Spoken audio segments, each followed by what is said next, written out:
एक गांव में लिली रहती थी। लिली के माता पिता बचपन में ही गुजर गए थे, जिसके बाद उसने अकेले ही अपना गुजारा किया। लिली देखने में बहुत ही सुंदर थी और उसके बाल भी काफी सुंदर थे, जिस वजह से हर कोई लिली को पाना चाहता था। पर लिली किसी पर ज्यादा ध्यान नहीं देती थी और अपने घर पर आराम से रहती थी। वह अपना गुजारा करने के लिए कपड़े सिला करती थी और उसी से अपना गुजारा करती थी। उसके पास पूरे गांव की सिलाई आया करती थी, क्योंकि उसकी सिलाई काफी यूनिक थी। एक बार की बात है, लिली कपड़े सिल रही थी, तभी उसकी दुकान पर जूली आती है और वो लिली से कहती है, अरे लिली, क्या तुम पूरे दिन कपड़े सिलती रहती हो? कभी हमारे साथ भी टाइम बिता लिया करो। तुम्हें तो पता है ना जूली, मेरा इस दुनिया में कोई नहीं है, तो अपना गुजारा करने के लिए मुझे ये काम तो करना ही पड़ेगा। हाँ हाँ लिली, तुम बिल्कुल ठीक कह रही हो और मुझे भी बहुत बुरा लगता है कि तुम्हारे माता पिता बचपन में ही गुजर गए थे। मैंने कितनी बार कहा है कि तुम मेरे घर पर रहा करो। मेरी माँ को भी तुम काफी ज्यादा पसंद हो। मुझे पता है, पर मैं किसी पर बोझ नहीं बनना चाहती हूँ और वैसे भी अब तो मैंने अपना बोझ खुद उठाना सीख लिया है। मैं नहीं चाहती हूँ कि मेरी वजह से किसी को भी तकलीफ हो। अरे लिली, इसमें तकलीफ वाली क्या बात है? जैसे मैं रहती हूँ वैसे ही तुम भी मेरे साथ रहोगी। हाँ, अच्छा जूली, तुम इन सब बातों को छोड़ो और ये बताओ, तुम्हें कुछ काम था जो तुम मेरी दुकान पर आई थी? हाँ लिली, मुझे नया गाउन सिलवाना है। वैसे भी तुम काफी यूनिक डिजाइन के कपड़े सिलती हो, जिस वजह से मैं चाहती हूँ कि तुम मेरे लिए एक प्यारी सी गाउन बनाओ, मेरा जन्मदिन जो आने वाला है। अरे हाँ जूली, मैं तो भूल ही गई थी कि तुम्हारा जन्मदिन आने वाला है। आजकल काम की वजह से दिमाग पर इतना ज्यादा लोड हो गया है कि कुछ भी याद ही नहीं रहता।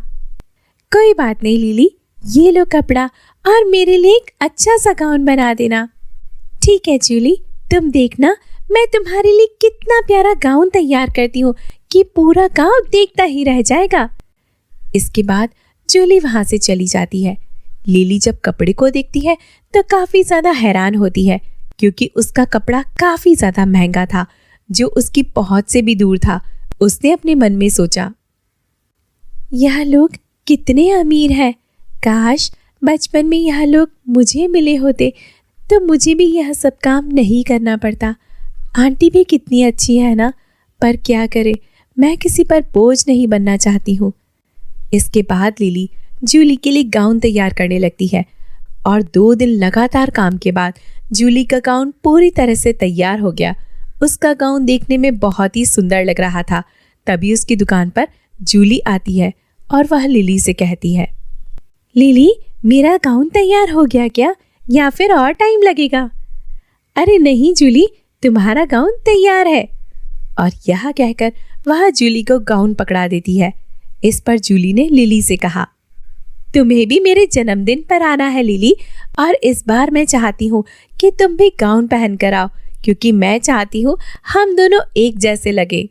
लेकिन जूली, मेरे पास इतने पैसे नहीं है कि मैं गाउन के लिए नया कपड़ा ले सकूं।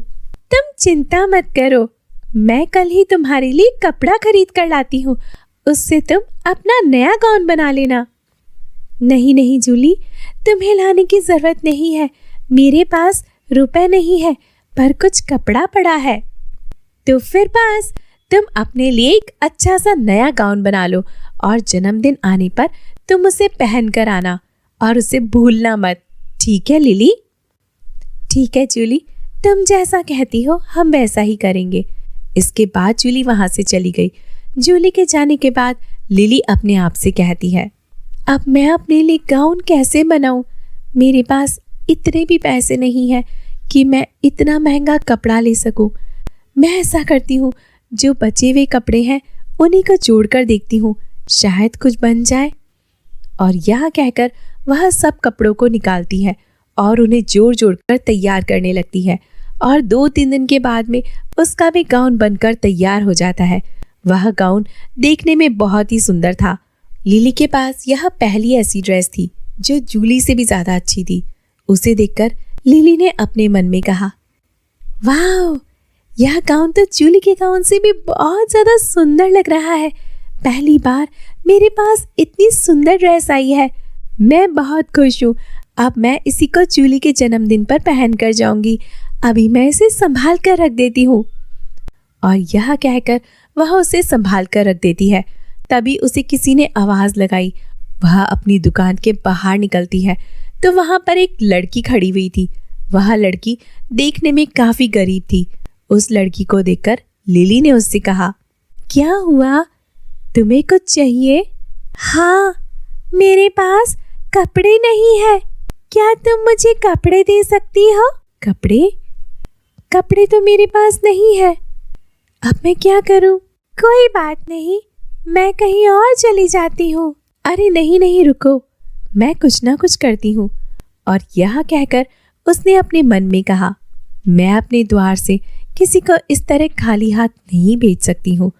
भले ही मैं गरीब हूँ तो क्या हुआ, मैं इसे अपनी नई गाउन दे देती हूँ। मैं अपने लिए दूसरा कुछ बना लूंगी। और यह सोचकर वह अपना गाउन निकालकर उस लड़की को दे देती है, जिसे देखकर वह लड़की बहुत खुश होती है और वह एक परी में बदल जाती है, जिसे देखकर लिली काफी ज्यादा हैरान होती है और वह परी से कहती है, अरे आप तो एक परी है, फिर आपने ऐसा क्यों किया? हाँ, क्योंकि मैं तुम्हारी परीक्षा लेने आई थी।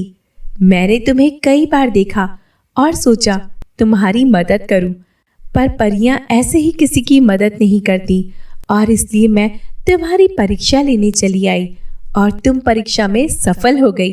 मुझे खुशी है कि तुम बहुत ही उदार दिल की लड़की हो। मुझे भी बहुत खुशी हो रही है कि मैं आपसे मिल रही हूँ। मैंने तो कभी भी नहीं सोचा था कि मैं कभी किसी परी को देख पाऊंगी। लिली, जो लोग अच्छे होते हैं उन्हें परियां जरूर मिलती है। और यह लो तुम्हारा गाउन, पर अब यह कोई सामान्य गाउन नहीं रहा है। इसे मैंने अपने जादू से जादुई कर दिया है और अब यह जादुई गाउन बन गया है। तुम इसकी मदद से कुछ भी कर पाओगी, पर एक बात ध्यान रखना, इसके बारे में किसी को पता न लगे। आप चिंता मत कीजिए परी रानी, इस गाउन के बारे में किसी को भी पता नहीं लगेगा। और इसके बाद वह परी वहां से चली जाती है। परी के जाने के बाद लिली भी काफी खुश होती है और वह अपने आप से कहती है, मुझे तो यकीन ही नहीं हो रहा है, मुझसे मिलने परी आई थी और उन्होंने मेरा गाउन जादुई कर दिया। इसके बाद वह जादुई गाउन को रख देती है। अगले दिन जब जूली का जन्मदिन होता है तो वह उसी गाउन को पहनकर जाती है। सभी जूली और लिली की गाउन की तारीफ कर रहे थे क्योंकि उन लोगों के गाउन काफी ज्यादा सुंदर थे।